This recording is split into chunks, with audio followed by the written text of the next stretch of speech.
Bueno, buenas tardes a todos. Espero que estéis todos bien y asumiendo este confinamiento, llevándolo de la mejor manera posible.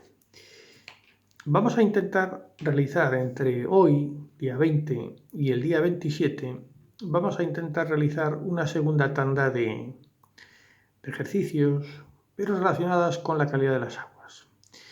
Para ello necesitamos tener una serie de conocimientos mínimos teóricos que se exceden más allá del ámbito de esta asignatura, pero sí que os voy a dar unas pinceladas. Yo creo que parte ya lo habéis mirado o lo habéis estudiado en sanitaria, pero aún así os lo voy a dar a modo de recordatorio. Esta parte se refiere a la calidad de las aguas y en uno de los formas de evaluar la calidad de las aguas es en función de una serie de parámetros de vertido. Dentro de esos parámetros de vertido están los sólidos en suspensión, que son los que originan la propia turbidez del agua, y otros es la medición de la DBO5, que es un parámetro que es muy útil. La DBO5 es la demanda bioquímica de oxígeno, o sea, es la cantidad de oxígeno que es capaz de oxidar la materia orgánica solo por métodos biológicos, como consecuencia de la actuación de una serie de microorganismos.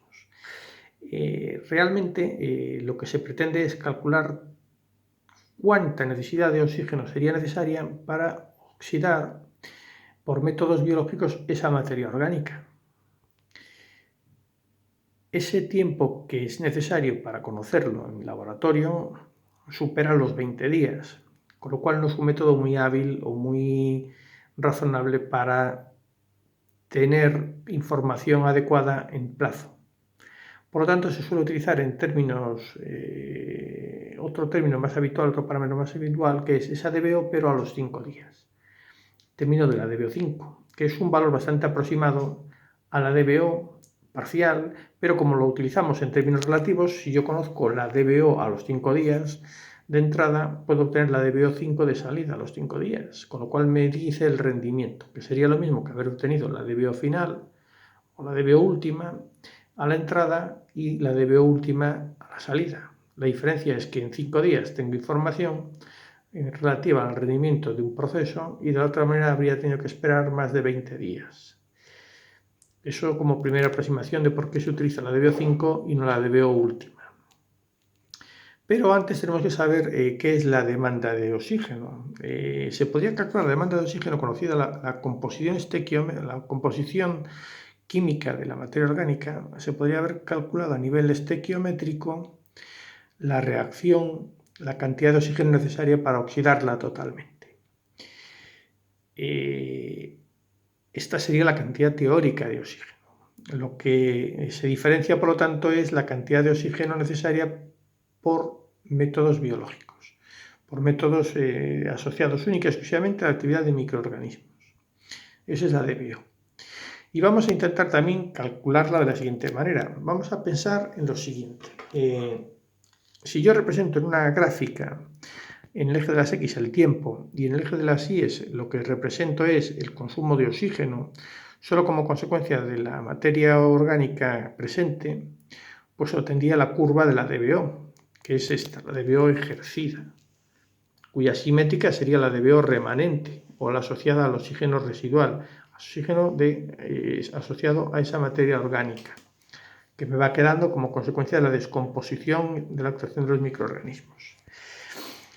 Fijaos, un ejemplo muy bobo, pensar que yo tiro una manzana, le pego un mordisco y solo como consecuencia de la acción del aire la dejo y veremos que se va adoptando un tono marrón y además se va haciendo a lo largo de los días cada vez más pequeña, más rechumida, por decirlo de alguna manera simple. Eso es una oxidación de esa materia orgánica. La manzana está formada por materia orgánica y se va oxidando con el tiempo. Si esa manzana yo la tiro al río, lo que va haciendo es utilizar el oxígeno disuelto en el río para irse oxidando, de manera que en el tiempo esa manzana quede totalmente o prácticamente desaparecida. La cantidad de oxígeno que habría demandado esa manzana sumergida en el río es lo que se conoce como la DBO. La DBO, y es un parámetro que nos sirve de alguna manera para ver el grado de contaminación que se está presente, que estaría contaminando el río. Por lo tanto, una forma de medir la materia orgánica que se vierte a cauce público es mediante la medición de la DBO. Yo creo que con esto queda bastante ilustrado. Fijaos que hay otros términos. Podría utilizarse la DQO, que es la demanda química de oxígeno, o sea, se utilizan no métodos biológicos, sino métodos químicos con un fuerte oxidante, dicromato, permanganato. ¿Qué ocurre? Que en este caso la DQO siempre es mayor que la DBO. Y se podría incluso medir otro que es el carbono orgánico total, la cantidad de carbono presente, o sea, susceptible de oxidación. Bueno, quedaros con que un parámetro es la DBO. Y de hecho, cuando se caracterizan los vertidos de un agua residual, pues se mide la DBO, la DQO, que de alguna manera la relación DBO-DQO me sirve para medir la biodegradabilidad de ese vertido, los sólidos en suspensión, que de alguna manera van a indicar la turbidez, la medición de nitrógeno total, que sería el nitrógeno orgánico más el nitrógeno amoniacal más los nitritos y nitratos, y la medición de fósforo total, ¿vale?